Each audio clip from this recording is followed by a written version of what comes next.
Hoje em dia tá fácil para conhecer que a última notícia te hace de lugar de mais leu no mundo. Pero qual coisa tá antes? Na caminho para Bandabao, tem uma casita de palo isolada do mundo. Pero tem uma história de comunicar notícia que vai back mais com 100 anos. Onde é inovação depois que aí chega Correio, tá Telegram, pero o Telegram que não tá bem via cabo boilamang, então chega até na Correio. Foi em 1889 tem uma secção em Coran titulada Notícia de Cabo. É cabo que não papel de cabo francês Boi Awa. Na 1908, Correio logra comunicar para promedia sem cabo. Esta wireless, lo que não se chama draadloze telegrafia. Então, aí estava uma estação que nós temos na Refort. Primeira Guerra Mundial, Correio começa a temer o hecho que não pode destruir a forma de cabo boilamang aqui. A for censurar notícias que tem a ver com guerra.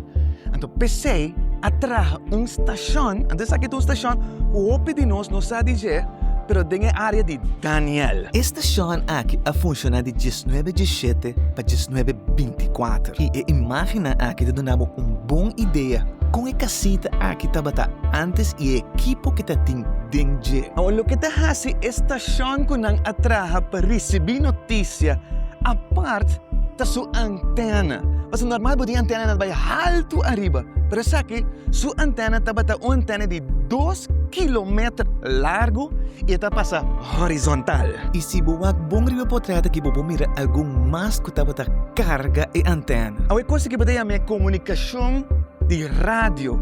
Pero agora nós pensa rádio, nós pensa música, nós pensa enda de papia, pero dentro tempo não é ainda não estava assim.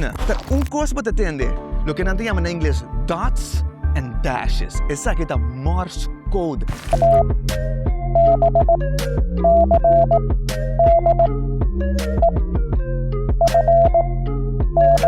A check coisa que não todo dia a notícia está dentro, mas de decifrar a notícia, então poner em papel, então sim, poner em burrico, então lá que burrico vai stat.